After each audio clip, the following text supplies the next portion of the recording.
अल्लाहुम्मा सल्ली अला सय्यिदिना मुहम्मद या रब्बि सल्ली व सल्लिम दाइमन अबदन अला हबीबी।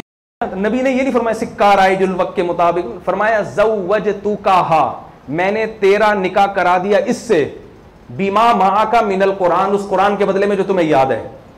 क्या मतलब? इनको ये सूरतें याद करा देना, इनको सूरतें याद करा देना। इससे बहुत सारी चीजें मालूम होती हैं इस हदीस से। लोग कहते हैं निकाह तालीम में रुकावट का जरिए, हम पढ़ लेंगे तो इतनी सारी जिम्मेदारियां हमारे सर पे आएंगी, तो पढ़ेंगे कैसे? और नबी औरत को तालीम दिलाने के लिए निकाह करा रहे हैं सहाबी से, क्योंकि इनको ये सूरतें नहीं आती, इनसे शादी करो तो तुम्हें भी आ जाएंगी।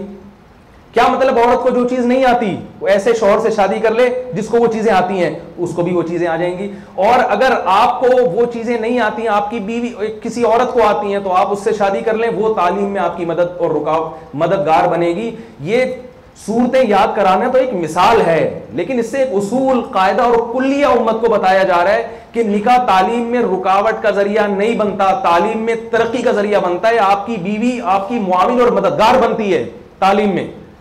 और ये जो जिम्मेदारियां ना, इतनी सारी जिम्मेदारियां, ये तो फिर दुनिया की हर चीज में है भाई। अगर आप नहीं करोगे तो जो आप डिप्रेशन का शिकार होगे वो ज्यादा है। इसकी एक मिसाल ऐसे है, जैसे आपको भूख लगी, अब आपके पास मुरगन ग़िज़ाएं रखी हुई हैं, इधर अंडा रखा है, इधर पराठा रखा है, इधर जनाब निहारी रखी हुई है, इधर बहुत सारी चीज़ रखी, भूख की शिद्दत से आप जो है ना वो मचल रहे हो, और इधर आपके लिए स्टडी के लिए किताबें रखी हुई हैं, कल एग्जाम है आपका। अब लोग कह रहे हैं यार पढ़ाई की तरफ तवज्जो दो, क्या अंडे पराठे की तरफ बार बार देख रहे हो? या कल एग्जाम नहीं है, एक हफ्ते बाद इम्तिहान है, मिसाल समझे। लोग कह रहे हैं भाई ये नहीं, इधर तवज्जो किधर दो? पढ़ाई। आप पढ़ाई में तवज्जो तो दोगे, लेकिन थोड़ी देर बाद फिर खुशबू आएगी आपको निहारी की, जरा यार एक निवाला तो ले लूं मैं, क्या ख्याल है? आप एक हफ्ते तक मचलते ही रहोगे, और ये भी जब आप में बहुत तकवा होगा, इंतहाई तकवा, जो शायद आजकल जिन्होंने पूरी जिंदगी वक्फ की हुई है ना रैवण में, उनमें तो शायद हो, वो भी शायद के साथ, क्योंकि ये तकवा की मार्केट में मिसाल मिलती नहीं है। सहाबा में नहीं मिलती थी भाई।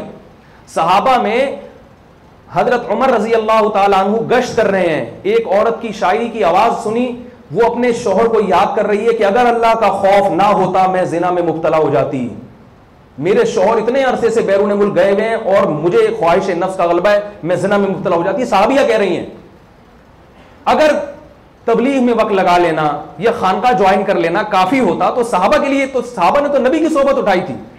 सहाबिया के शेख कौन थे? मोहम्मद सल्लल्लाहु अलैहि वसल्लम। उनसे बड़ा शेख कोई हो सकता है? वो सहाबिया कह रही हैं कि मेरा शौहर इतने अरसे से घर से बाहर है, अल्लाह का खौफ है जिससे मैं बर्दाश्त कर रही हूं, अगर अल्लाह का खौफ ना होता तो मैं किसमें बुराई में मुब्तला हो जाती। हजरत उमर परेशान हो गए कि मेरी रियाया में ऐसी औरतें जिनको जिना का खतरा है। सहाबा को बुलाया, औरतों को बुलाया, सहाबियात से मशवरा किया कि बताओ औरत अपने शौहर के बगैर कितना अरसा बर्दाश्त कर सकती है अपनी ख्वाहिश पे। फरमाया, सब ने कहा 4 महीने से ज्यादा औरत सब्र नहीं कर सकती। हजरत उमर ने फौरन कानून बनाया, कोई भी अल्लाह की राह में जिहाद करने वाला मुजाहिद 4 महीने से ज्यादा बॉर्डर पे नहीं गुजार सकता। 4 महीने के अंदर अंदर उसको अपने घर चक्कर लगाना पड़ेगा। ये हजरत उमर ने, इसलिए वो जानते थे कि भाई जब औरतें खुद कह रही है नहीं हो सकता, तो अब ये नहीं कि हजरत उमर ने उन खवातीन को खानका ज्वाइन करने का हुक्म दिया हो, एक अमली हल बताया। तो ये अब आपने जनाब पढ़ाई में मशगूल है, इधर से पराठा गुजर रहा है, इधर से निहारी, वो डब्बा पैकिंग के लिए, तो आपका भी चाहेगा ना, इतना तकवा नहीं हो। 2 निवाले आदमी कहते हैं ले ही लो यार, बाद में तोबा निकाल लेंगे। बाद में क्या करेंगे? तोबा निकाल लेंगे।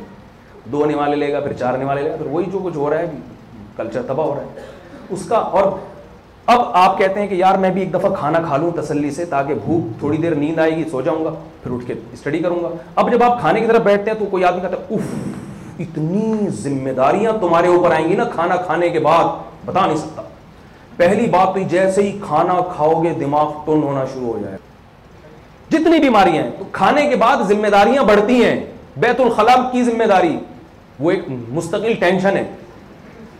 अब कोई आपसे क्या, अभी खाना खाया, अभी तो कोई तकाजा वकाजा नहीं है, खाना खाया, कोई पता नहीं ऐसे मौके पर तुम्हें तकाजा हो जाए कि जब तुम तकाजे के लायक ना हो सकता है कहीं जहाज में बैठे हुए सफर कर रहे हो और वॉश या ये कि तुम ट्रेन में हो, तुम्हारा सफ़र भी है, ये सारी चीज़ों को एक तरफ रखा जाता है। भाई सारे तकाजे, सारी जिम्मेदारी एक तरफ, खाना बुनियादी ज़रूरत है, ये पहले पूरी होगी, बाकी देखा जाएगा। जब कब्ज़ होगा तो कारमीना खा लेंगे, पहले से गोली ला के रखी हुई है। तो याद रखो, ये जितने शादीशुदा लोगों पे लतीफ़े बने हुए हैं ना, यूँ हो जाता है बेचारा, ऐसे हो जाता है। एक लतीफ़ा तो मैं भी सुनाता हूँ ना, एक कंवारे आदमी की ज़िंदगी क्या होती है, वो कमरे में ना, जब कंवारे लड़के हैं ना, उनके कमरे में जाके देखें, मैगज़ीन रखे हुए होते हैं, फिल्मी मैगज़ीन, मुख्तलिफ स्टार्स के, उनके इंटरव्यूज़, इधर परफ्यूम, इधर मुख्तलिफ़ किस्म की पैंटें, पतलूनें टंगी हुई हैं, कुर्ते कढ़ाइयों वाले, टाइयाँ मुख्तलिफ़ किस्म की, और बड़े रंगीन और डेक लगे हुए हैं गानों के। जब बटन दबाएं जो गाना शुरू हो जाए, मौसीकी के आदि, बड़ा एक रंगीन ज़िंदगी होती। शादी होने के थोड़े अरसे के बाद उसी कमरे में क्या हाल होता है, परफ्यूम की जगह मुख्तलिफ़ किस्म के खांसी के सिरप, बुखार, पैनाडोल, CF, पैरासीटामोल, ये सिरप रखे हुए होते हैं। और हकीमों की भी कुछ दवाएं, माजून उस्तु खुद्दूस, ये सर से जमा हुआ नज़ला निकालने के लिए होती है। ये रात को हकीम ने कहा 1 चमचा गर्म पानी से खा के सोए करो। ये शादीशुदा आदमी, बच्चों के बाद फिर उनके अलग एक, मैं ऐसे लोगों को जानता हूँ जिनके घर में बच्चे हैं, पूरा मेडिकल स्टोर उनके घर में है। एक साहब ने बताया कि इतने बच्चे बीमार होते हैं, हमने तो पूरा दवाइयाँ घर में लाके एडवांस पे रख ली हैं, सारी ला के रखो, मेडिकल स्टोर में जाना पड़े। लेकिन इसका ये मतलब नहीं है कि औलाद के बगैर ज़िंदगी अच्छी है, ना ना ना, ये सारी टेंशन है अपनी जगह, मगर वो फितरी ज़रूरत है, आपकी फितरी ज़रूरत है। तो वो शादीशुदा आदमी, और फिर जो मैगज़ीन थे ना, फिल्मी मैगज़ीन, उनकी जगह क्या होता है, तकिए के नीचे किताब रखी होती है, मौत का मंजर। रात को सोने से पहले वो किताब पढ़ के सोता है। तो ये लतीफ़े बने हुए हैं, किसी हद तक दुरुस्त भी हैं, मगर इसके बावजूद इस लाइफ के बगैर आपका गुजारा नहीं है। वो फिर भी सुकून में होगा, फिर भी वो इसलिए कि उसको अब इन डेक की और इन चीज़ों की ज़रूरत नहीं है। उसको अल्लाह ने एक बीवी दे दी है, उसका दिल में घर लगता है। अब आप देखें, शादीशुदा आदमी को सफ़र में मज़ा नहीं आता, वो घर में ज़्यादा मज़ा। कमारे आदमी का हर वक्त दिल चाहता है घर से बाहर बैठा रहे। अब्बा रात को 2-2 बजे गटर के ढक्कन से उठा के ला रहे हैं उसको, वहाँ बैठा हुआ है, वहाँ बैठा हुआ है, वहाँ बैठा हुआ है। तो शरीफ आदमी हो, शरीफ की बात कर रहा हूँ, जो शरीफ नहीं है वो तो फिर घर से, शादी के बाद भी घर से बाहर, क्योंकि उसके इधर उधर चक्करबाजियाँ बहुत होती हैं।